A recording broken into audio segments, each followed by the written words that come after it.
네, 지난주 수요일이었죠. 수요일 날 방송 끝나고 나니까 조정 대상 지역 해제가 됐다고 주거정책심의위원회가 열려가지고 해제가 됐다고 발표 나서 깜짝 놀랐었습니다.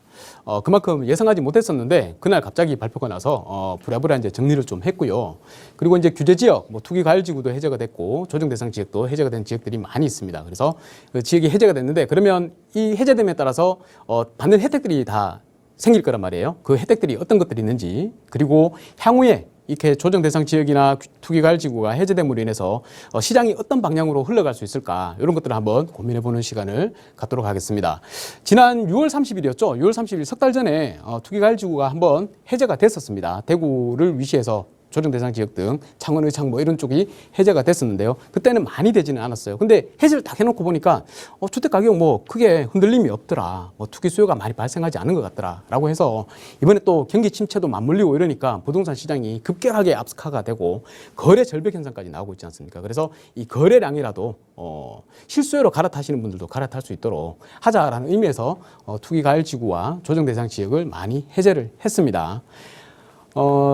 지난주 수요일이었고요. 여기 이제 해제되는 지역들을 보면 지방에 있던 조정 대상 지역도 노란 부분들이 다 해제가 돼버렸습니다. 다 해제가 됐고 일반 이제 비규제 지역으로 바뀌었고요. 서울에는 보시면 이제 한 5군데죠. 안성, 평택, 양주, 파주, 동두천 요 3곳이 원래 조정 대상 지역에 있다가 조정 대상 지역이 아닌 곳으로 바뀌었습니다.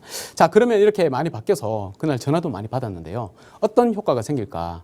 내가 어떤 세금적인 혜택 부분이 있을까? 뭐 등등의 여러 가지 혜택 부분이 있을 텐데 정부에서 발표하는 내용을 보면 뭐 금융부터 시작해서 세제, 정비사업 뭐 등등의 여러 가지를 발표했는데 우리가 가장 실생활에 와닿기 쉬운 게 바로 세제 부분과 정비사업 부분입니다. 그래서 이 두 군데를 한번 집중적으로 한번 살펴보고 지나갈까 합니다.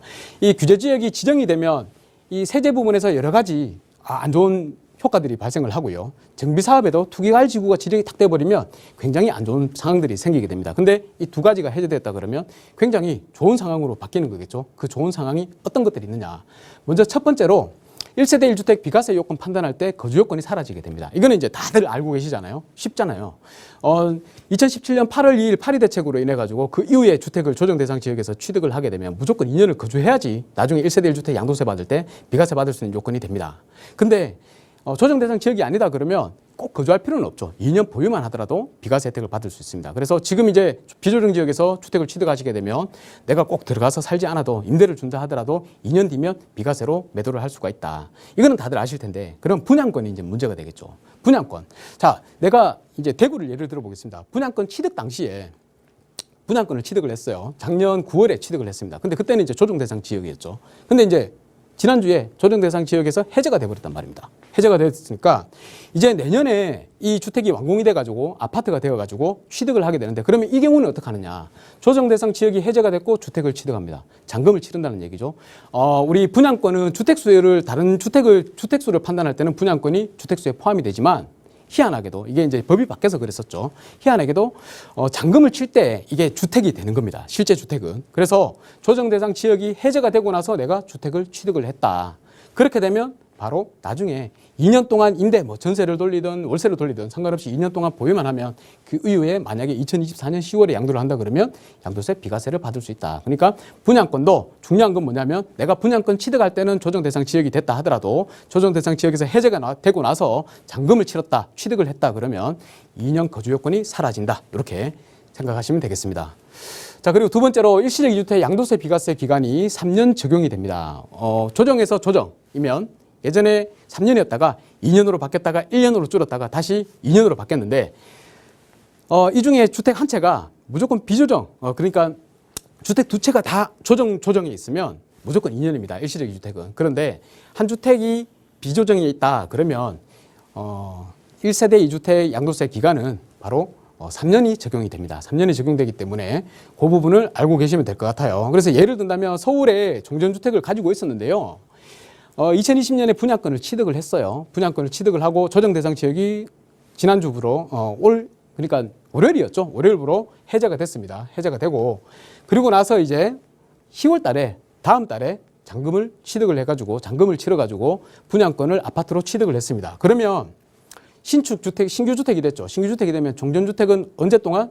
3년 동안만 매도를 하게 되면 바로 비과세를 받을 수 있고요. 종전주택도 비과세 받을 수 있고, 그리고 나서 그 다음날 바로 팔더라도 이게 2년 동안 계속해서 보유를 했는 거니까, 내가 살지 않더라도 보유를 했는 거니까 비과세를 받을 수 있다. 두 번째 주택도 비과세를 다 받을 수 있다. 둘 다 세금을 내지 않는 아주 좋은 효과가 발생할 수도 있다는 겁니다. 근데 이거는 그냥 예시를 들었는 거고, 중요한 건 둘 중에 뭐가 더 좋으냐 이거를 잘 판단을 하셔야 되겠죠. 앞으로 더 오를 건데 다 팔아버리면 안 되기 때문에 그런 부분들은 잘 고민을 하셔가지고 진행을 하셔야 될 것 같습니다. 자, 그리고 세 번째로 양도세, 다주택자가 양도세를 갖고 있을 때 중과 다 중과되죠. 근데 이게 배제가 된다는 거고요. 현재는 그렇습니다. 다주택자 양도세 중과가 한시적으로 유예가 되어 있는 상황이죠. 내년 5월 9일까지 유예가 되어 있습니다. 그래서 내년 5월 9일까지는 다주택자가 매도를 한다 하더라도 다 일반과세로 매도를 하게 되죠. 그런데 그 이후에 만약에 유예가 계속해서 그 이후에도 연장이 되지 않고 5월 10일 이후로 딱 끊겼다. 그러면 조정지의 주택을 매도를 할 때는 양도세가 중과가 됩니다. 2주택자 같은 경우에는 20%를 더 내고요. 최대 세율이 지금 45%죠. 그러면 몇 프로가 됩니까? 바로 65%를 낸다는 거예요. 거기다가 지방소득세까지 하면 뭐 70% 이상을 내게 됩니다. 자, 그리고 3주택 이상이면 30%가 중과되죠. 45%에 30%에서 75%가 되는데 여기다가 또 지방소득세 하면 80% 이상을 내게 되는 거죠. 그러니까 팔아봤자 남는 게 없다. 이렇게 됩니다. 자, 그런데 만약에 다주택자 양도세 중과는 이게 보면 양도세 중과는 조정지역의 주택을 양도할 때 중과가 되는 겁니다. 그런데 만약에 내가 갖고 있는 한 채더가 비조정 지역, 해제가 된 지역에 갖고 있다 그러면 양도세 중과할 때는 배제가 된다는 거죠. 그러니까 중과가 배제가 된다는 거죠. 그러니까 일반 과세로 매도를 할 수가 있다. 내가 지금 어떻게 보면 지방에 좋지 못한 물건들을 갖고 있을 때는 언제든지 매도를 하더라도 아무 상관이 없다. 그런 물건들 같은 경우는 유예 기간이 지난다 하더라도 매도하시는 게 좋겠다. 이런 생각입니다. 그래서 그런 부분들이 이제 내가 가지고 있는 이 물건이 부동산이 매도를 해야 될 물건인지 안 해야 될 물건인지 판단하는 때는 되게 좀 고민이 되실 겁니다. 그럴 때는 꼭 전문가하고 상담을 받으시기 바라겠고요. 네 번째로 이제 조정지역의 2주택자 중에 1주택, 그 중에 이제 1주택이죠. 해제 시에는 내년에 종부세가 일반 과세된다. 그러니까 조정 대상 지역에 두 채를 갖고 계시면 지금 다주택자들 세율 엄청 높죠. 엄청 높은데 향후에 올해 말에 12월 달에 이제 국회에서 이제 입법안이 있죠. 이 입법안이 통과가 되면 종부세 혜택은 굉장히 낮아질 텐데 일반 세율로 다 통일을 시키니까. 근데 이게 통과될 확률이 그렇게 높지는 않다. 이런 얘기죠. 그럴 경우에는 어떻게 되느냐? 그러면 조정 지역의 한 채, 그리고 비조정 지역, 해제된 지역의 한 채를 갖고 있다 그러면 요거는 중과가 안 되고 일반 과세라는 겁니다. 일반 과세가 되고, 그러니까 굉장히 좀 좋은 상황이 되는 거죠. 대신에 이제 세 채 이상 보유할 때는 어쩔 수 없습니다. 짤 없이 그냥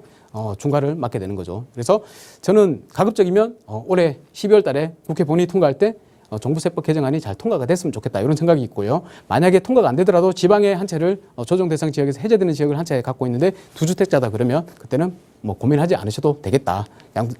종부세는 크게 부담이 되지 않겠다 이렇게 말씀을 드리겠고, 다섯 번째입니다. 취득세입니다. 취득세는 또 한 4가지 정도가 있어요. 취득세 우리 아시다시피 조정 대상 지역에 아니면 다른 지역에 한 채를 갖고 계시는데 조정 대상 지역에 취득을 하게 되면 어떻게 됩니까? 2주택인 그 순간부터 8%가 되는데 그게 아니고 비조정 지역에 취득을 하게 된다 그러면 2주택이 되더라도 일반과세 1에서 3%의 일반과세를 내게 됩니다. 그래서 취득세 부분에도 굉장히 좋은 효과가 생긴다. 그래서 지방 아파트를 또 살려고 막 하시는 분들이 있더라고요.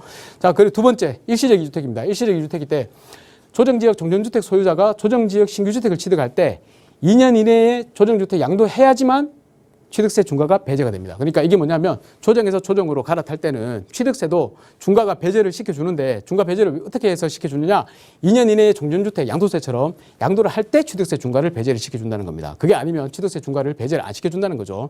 그런데 한 가지 지금 조정 대상 지역이 해제가 되고 나서 좋은 점은 뭐냐면 종전지역의 소유자가 조정 해제 지역에 신규주택을 취득하더라도 어차피 2주택 취득이 조정 대상 지역이 아니기 때문에 그냥 거래 가액에 따라 가지고 1에서 3%만 내면 된다. 중과세를 내지 않는다라는 혜택이 있다는 거고요. 세 번째로 분양권으로 취득하는 신규주택도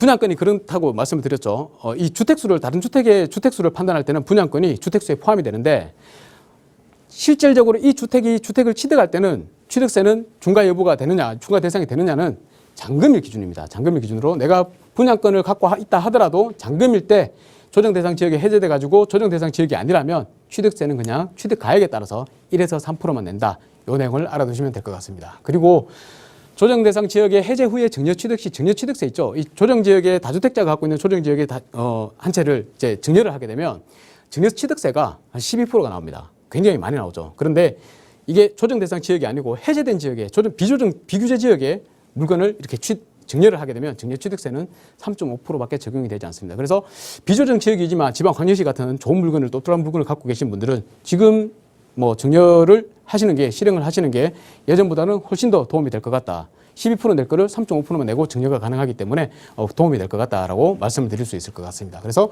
이 부분을 좀 고민을 한번 해보시라라고 말씀을 드리겠고, 이게 정비사업도 투기과열지구가 해제가 되고 나면 우리 인천도 그렇고 투기과열지구가 해제된 곳이 많죠. 그러면 몇 가지 사항이 한 3가지 사항으로 해서 혜택들을 보는 것들이 많이 생깁니다. 첫 번째로 조합원 재건축 주택 공급수가 바뀌게 되는데요. 지금은 아무리 내가 많이 갖고 있다 하더라도 최대 2채밖에 받을 수가 없습니다. 재개발 재건축에서는. 그런데 재건축 같은 경우는 어떻게 되냐면 과밀억제권역에 위치하고 있는 경우, 일단 서울을 예를 든다면 서울이 아니고 서울 인천에 투기과열지구였는데 해제가 됐다. 그러면 과밀억제권역에 위치한 재건축 사업의 경우에는 3주택까지 공급을 받을 수가 있게 되고요. 수도권이 아니다. 과밀억제권역은 수도권에서만 해당이 되는 상황이고요. 그 외에는 다 과밀억제권역이 아니죠. 그러면 만약에 대구다. 그러면 대구에 위치해서 과밀억제권역에 위치하지 않기 때문에 재건축 사업을 가지고 있다 하시는 분들은 주택수만큼, 보유하고 있는 주택수만큼 다 받을 수 있다. 이 내용이 되겠습니다. 그래서 굉장히 좋은 혜택으로 바뀌었다는 점 알고 계시면 될 것 같고요. 두 번째로 재개발 재건축 사업 조합원 지위 양도 제한이 걸려 있는데 투기과열 지구에서만 해당되는 부분입니다. 그래서 재개발 같은 경우에는 관리처분 인가나고 지위 양도가 안 됐죠. 그리고 재건축 같은 경우에는 조합 설립 인가 후에 지위 양도가 안 됐죠. 근데 이게 다 풀려가지고 언제 매도해도 상관없이 조합은 지위 양도가 가능하다. 그러니까 언제든지 매도할 수 있다. 이렇게 생각하시면 될 것 같습니다.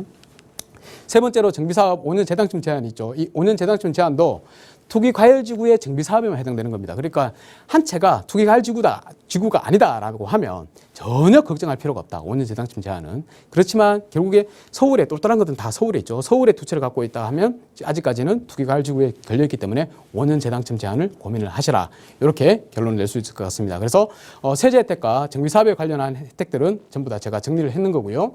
자, 그러면 이제 제일 중요한 거, 앞으로는 그러면 어떻게 될 것이냐.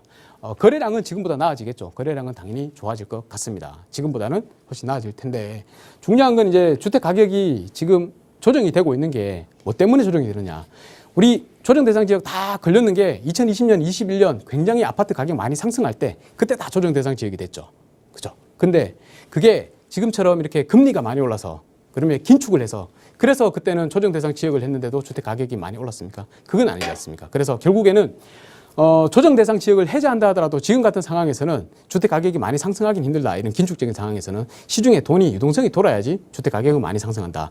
주택 가격이 많이 유동성이 많아가지고 주택 가격이 많이 상승할 때는 조정 대상 제한물이 찍는다 하더라도 주택 가격은 상승하더라. 그걸 우리가 봤지 않습니까? 그러니까 지금은 조정 대상 지역을 풀더라도 크게 지장이 없을 것 같다라는 게 제 생각이고요. 앞으로는 철저하게 수요 공급에 따라 움직일 것 같습니다. 이게 뭐냐면 서울같이 공급이 없는 지역은 계속해서 가격이 오를 수밖에 없다. 하지만 지방시장에 공급이 많은 지역들은 좀 조심하셔서 투자할 필요가 있겠다. 이렇게 말씀을 드리겠고요.